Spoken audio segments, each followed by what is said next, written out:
கூட்டணி ஆட்சி, தனித்த ஆட்சி எது சிறந்தது? கூட்டணி ஆட்சி தமிழ்நாட்டுக்கு ஒத்து வராதுன்னு தெரிவிச்சு காங்கிரஸ் கட்சி தொடர்ச்சியா கோரிக்கை வச்சுட்டு வந்த ஆட்சியில பங்கு கோரிக்கைக்கு முற்றுப்புள்ளி வச்சிருக்காரு முதலமைச்சர் மு.க.ஸ்டாலின்.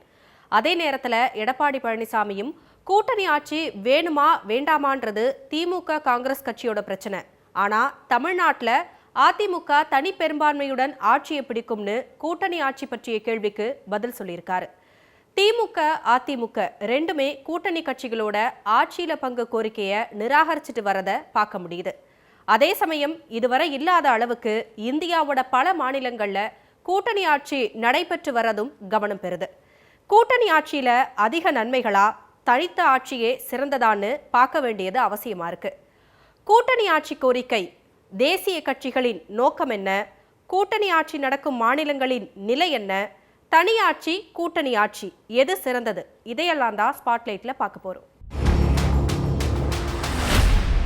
கூட்டணி ஆட்சி கோரிக்கையை தங்களோட பிரதான கூட்டணி கட்சிகள்கிட்ட தொடர்ந்து முன் வச்சுட்டு வருது தேசிய கட்சிகளான காங்கிரசும் பாஜகவும்.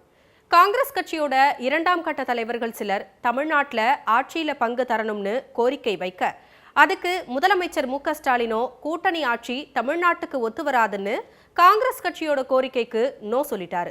மற்றொரு பக்கம் தேசிய ஜனநாயக கூட்டணியில பாஜகவோட முக்கிய தலைவர்களான பிரதமர் மோடி மற்றும் அமித்ஷா தமிழ்நாட்டுக்கு வந்து பேசும்போது தேசிய ஜனநாயக கூட்டணி ஆட்சி அமையும்னு பேசிட்டு இருக்காங்க.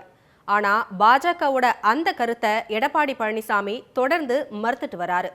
காங்கிரஸ் கட்சியில இரண்டாம் கட்ட தலைவர்கள் கூட்டணி ஆட்சி கோரிக்கையை வச்சுட்டு வர நிலையில தேசிய தலைவர்கள் அதை பத்தி எதுவும் பேசல.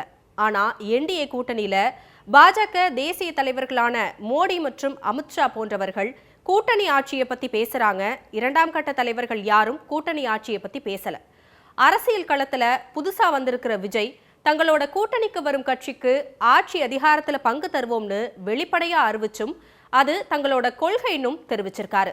இந்த சூழல்ல 2026 தேர்தல்ல திமுகவோ அதிமுகவோ மேஜிக் நம்பர்னு சொல்லப்படுற 117 தொகுதிகளுக்கு மேல வெற்றி பெற்றுட்டா தனி பெரும்பான்மையோட தனித்து ஆட்சி அமைக்கிறது உறுதி. அதே சமயம் மேஜிக் நம்பரை விட குறைவான இடங்கள்ல வெற்றி பெற்றா இந்த முறை கூட்டணிகளுக்கு ஆட்சியில பங்கு கொடுக்க வேண்டிய கட்டாயத்துக்கு திமுக அதிமுக தள்ளப்பட்டிருக்கிறது 2026 தேர்தல்ல முக்கியத்துவம் பெற்றிருக்கு. கூட்டணி ஆட்சி நடந்துட்டு வர மாநிலங்களோட வளர்ச்சியும் செயல்பாடுகளும் எப்படி இருக்குங்கிறது பார்க்க வேண்டியது அவசியமா இருக்கு. மகாராஷ்டிரா, பீகார், ஜார்க்கண்ட், அசாம், கோவா, பாண்டிச்சேரி போன்ற மாநிலங்கள்ல கூட்டணி ஆட்சி நடைபெற்று வருது. பீகாரை பொறுத்த வரைக்கும் பாஜக தனிப்பெரும் கட்சியா 89 தொகுதிகளில் வெற்றி பெற்றிருந்தாலும் பாஜகவை விட குறைவா 85 தொகுதியில வெற்றி பெற்ற நிதிஷ்குமார் முதலமைச்சரா இருந்துட்டு வராரு.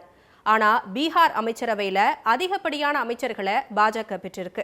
குறைவான அமைச்சர்களை தான் நிதிஷ்குமார் கட்சிக்கு ஒதுக்கப்பட்டிருக்கு. கூட்டணியில இருக்கிற சின்ன கட்சிகளுக்கும் 4 அமைச்சர்கள் ஒதுக்கப்பட்டிருக்கு. இந்தியாவோட இன்னொரு பெரிய மாநிலமான மகாராஷ்டிராவிலையும் கூட்டணி ஆட்சி தான் நடந்துட்டு வருது. இங்க பாஜக, சிவசேனா, தேசியவாத காங்கிரஸ் ஆகிய 3 கட்சிகளோட கூட்டணி ஆட்சி நடந்து வருது. மகாராஷ்டிராவில் பாஜகவை சேர்ந்த தேவேந்திர பட்னவிஸ் முதலமைச்சராகவும் கூட்டணி கட்சிகளான சிவசேனாவுக்கும் தேசியவாத காங்கிரசுக்கும் துணை முதலமைச்சர்கள் பதவியும் ஒதுக்கப்பட்டிருக்கு. மகாராஷ்டிராவோட முக்கிய துறைகளை இந்த 3 கட்சிகளுமே பகிர்ந்திருக்காங்க. ஜார்க்கண்ட்ல இந்தியா கூட்டணி ஆட்சி செய்து வருது. தனி பெரும்பான்மை இல்லாததால காங்கிரஸ் கட்சியோட ஜார்க்கண்ட் முக்தி மோர்ச்சா கூட்டணி ஆட்சியை நடத்திட்டு வருது. ஜார்க்கண்ட் முக்தி மோர்ச்சாவோட தலைவர் ஹேமந்த் சோரன் முதலமைச்சர் பொறுப்புல இருக்க முக்கிய துறைகளான நிதி, சுகாதாரம், ஊரக வளர்ச்சின்னு பலமான துறைகள் காங்கிரஸ் வசம் இருக்கு. தனி பெரும்பான்மை இருந்தும் தன்னோட ஆட்சியில கூட்டணி கட்சிகளுக்கு பங்கு கொடுத்திருக்காரு ஆந்திர முதலமைச்சர் சந்திரபாபு நாயுடு. கூட்டணி கட்சியான ஜனசேனாவுக்கு துணை முதலமைச்சர் பதவியும் பாஜக ஜனசேனாவுக்கு அமைச்சர் இலாக்காக்களையும் ஒதுக்கியிருக்காரு நாயுடு. சிங்கிள் பார்ட்டி ரூல்னு சொல்லப்படுற தனித்த ஆட்சியில கொள்கை ஒற்றுமை, விரைவான முடிவுகள், நிலையான நிர்வாகம்னு இந்த 3ம் ஒரு மாநிலத்துல உறுதி செய்யப்படும்.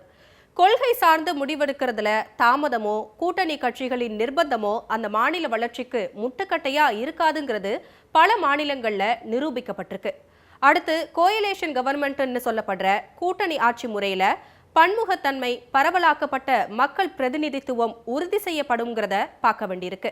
அதே போல மாநில வளர்ச்சியில தனித்த ஆட்சி நடக்கிற மாநிலங்கள் பல வகைகள்ல முதலிடத்தை பிடிச்சிருக்கிறதையும் பல தரவுகள் உறுதி செஞ்சிருக்கு. கடந்த வருடம் வெளியான பணக்கார மாநிலங்கள் பட்டியல்ல தனித்த ஆட்சி நடந்துட்டு வர கர்நாடகா முதலிடத்தை பிடிச்சிருக்கு.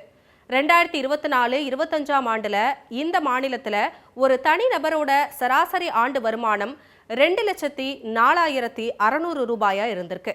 இதுக்கு அடுத்தபடியா 2வது பணக்கார மாநிலமா தமிழ்நாடு இருக்கு. தமிழ்நாட்டில் தனிநபரோட சராசரி ஆண்டு வருமானம் 1,96,400 ரூபாயா கர்நாடகாவை விடவும் சில ஆயிரம் ரூபாய்கள் தான் குறைஞ்சிருக்கிறதா புள்ளி விவரங்கள் காட்டுது. ஆனா கூட்டணி ஆட்சி நடக்கிற மகாராஷ்டிரா 5வது இடத்துல இருக்கு. கூட்டணி ஆட்சி நடக்கிற மற்ற மாநிலங்கள் எல்லாமே இதுக்கு அடுத்தபடியான இடங்கள்ல இருக்கிறதா புள்ளி விவரங்கள் தெரிவிக்குது.